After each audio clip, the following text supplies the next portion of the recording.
Ya, pemirsa, karena dokter magang meninggal dunia, Majelis Guru Besar desak audit independen soal beban hingga budaya kerja. Majelis Guru Besar Kedokteran Indonesia atau MGBKI mendesak Kementerian Kesehatan melakukan audit independen terkait beban hingga budaya kerja yang dialami dokter internship atau magang yang meninggal dunia di Jambi.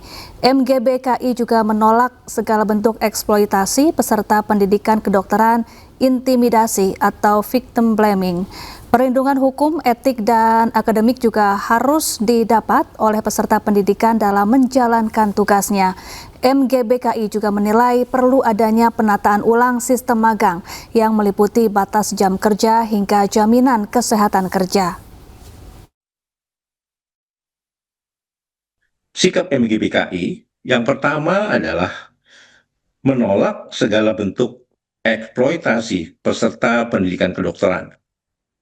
Beban kerja berlebihan, jam kerja tidak manusiawi, penugasan tanpa supervisi yang memadai, serta pembiaran terhadap kondisi sakit peserta pendidikan merupakan bentuk kegagalan tata kelola yang tidak dapat dibenarkan. Yang kedua adalah mendesak audit independen, transparan, dan menyeluruh. Sidang kasus pembunuhan 5 orang satu keluarga di Indramayu, Jawa Barat memanas. Ya, terdakwa membantah terlibat pembunuhan dan bahkan mengaku mendapat kekerasan saat pemeriksaan polisi hingga mengalami patah kaki.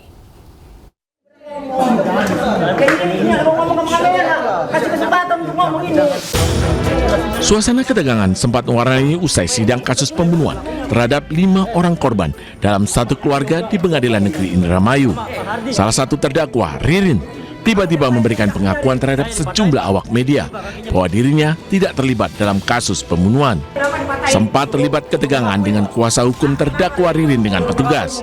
Sambil tertati-tati, Ririn mengaku dirinya mendapatkan perlakuan kekerasan dari polisi yang mengakibatkan kakinya patah. Kuasa hukum terdakwa mengaku kecewa terhadap jaksa yang tidak menghadirkan saksi terdakwa Prio yang mengetahui siapa saja yang terlibat dalam pembunuhan tersebut. Saksi Prio Bagustiawan itu sebagai saksi untuk Ririn. Itu yang kami tunggu-tunggu, karena Prio itulah yang tahu pembunuhan. Prio itulah yang menyaksikan pembunuhan. Dan Prio juga mengaku ikut menguburkan, disuruh oleh Amaniani. Dan Prio lah yang menyebutkan nanti bahwa Ririn tidak terlibat. Sebelumnya, kasus pembunuhan yang sempat menggemparkan publik, di mana korban berjumlah 5 orang dalam satu keluarga ditemukan tewas dan dikubur dalam satu lubang di sekitar rumah korban pada akhir Agustus 2025 lalu. Dari Indramayu, Jawa Barat, Tois Iskandar, iNews melaporkan.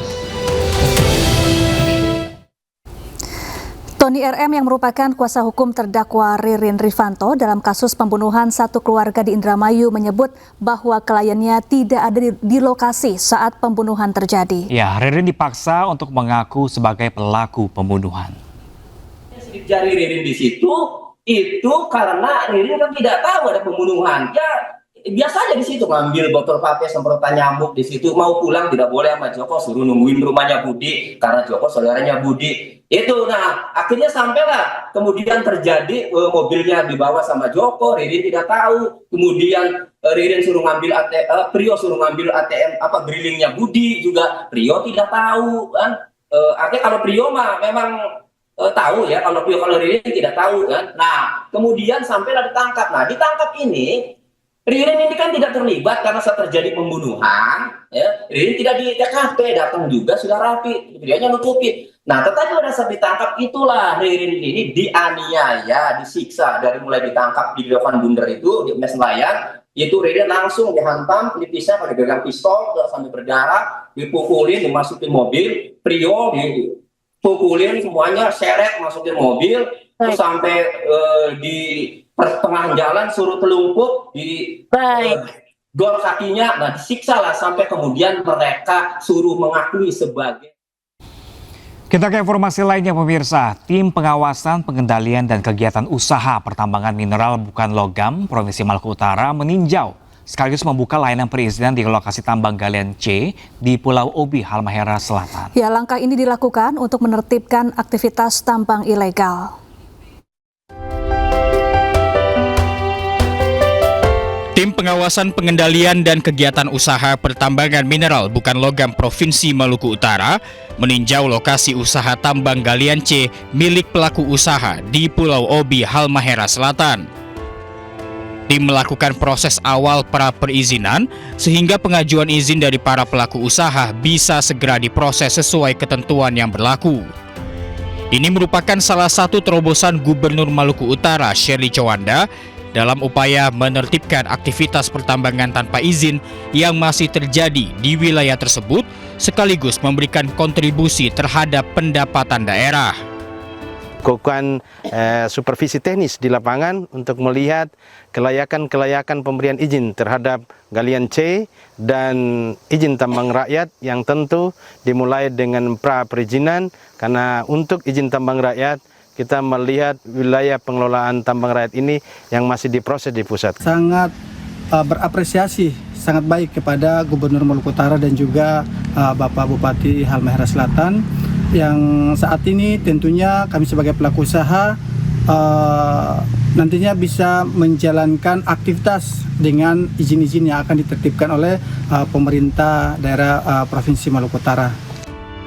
Hingga saat ini tim telah menerima ratusan permohonan izin untuk tambang galian C.